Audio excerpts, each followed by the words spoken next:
Good morning, once again, FCF. We are still on our trail where we're looking at painful memories.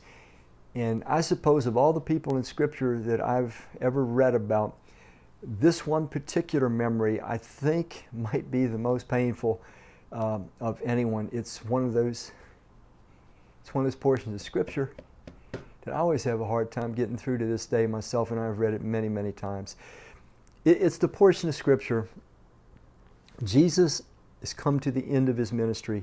He has told his disciples that he was going to be betrayed. He has told them that they're going to, that very night, they're all going to run in fear and abandon him.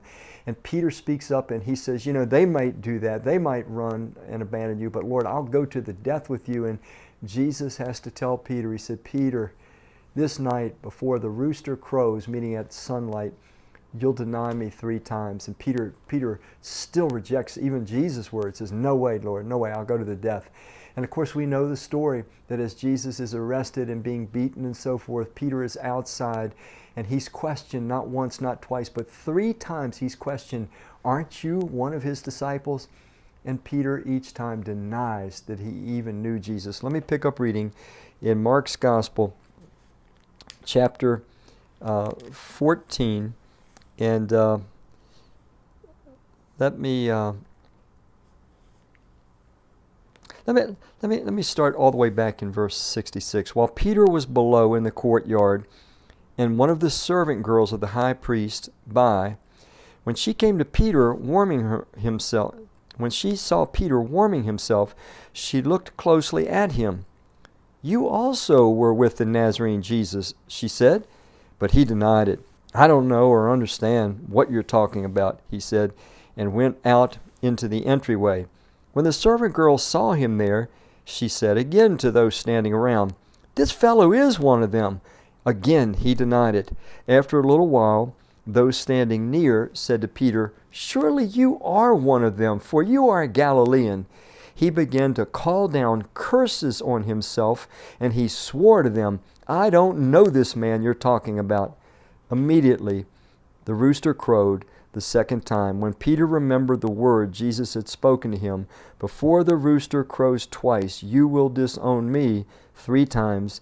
And he broke down and he wept. So this was perhaps the most painful memory in all of Peter's life. You read that when Jesus rose from the grave, he sends word to tell Peter and the disciples that he wants to meet with them. So he made it very clear. He knew Peter was going to fail. He never gave up on him. But there comes a time in John chapter 20, or it could be chapter 21, I'd have to recheck that, where he has this conversation with Peter. And 3 times he says to Peter, Peter, do you love me? And Peter says, of course I love you. You know that. He says, well then feed my sheep. He says again, Peter, do you really love me? He says, Lord, you know. He says, well then feed my lambs. And then the 3rd time Jesus says, Peter, do you love me? Remember, he denied Jesus. He denied him 3 times, and Jesus asked him 3 times, do you love me? Now Jesus knew that he loved him, but Peter needed to experience in Jesus' presence that Jesus knew who he was, and he knew what kind of a man he was. And all Jesus says to him the 3rd time, he says, if you love me, then feed my lambs, or feed my sheep, he says for the 2nd time about the sheep.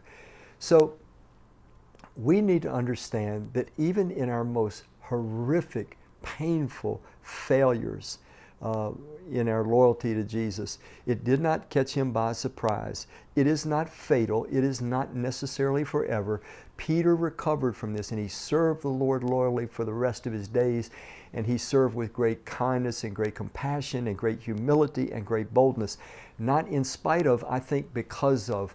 It's sometimes out of this brokenness, out of our deepest shame and remorse, that we become a much more pliable, a much more useful servant of God, a much more gentle person to interact as God's instrument between himself and someone else that perhaps is experiencing a lot of failure, a lot of shame as well. So I don't know if you've had the rooster crow 3 times for you, but know this, that Jesus knew in advance, and just as he restored Peter, he waits to restore each and every one of us. I hope this helps.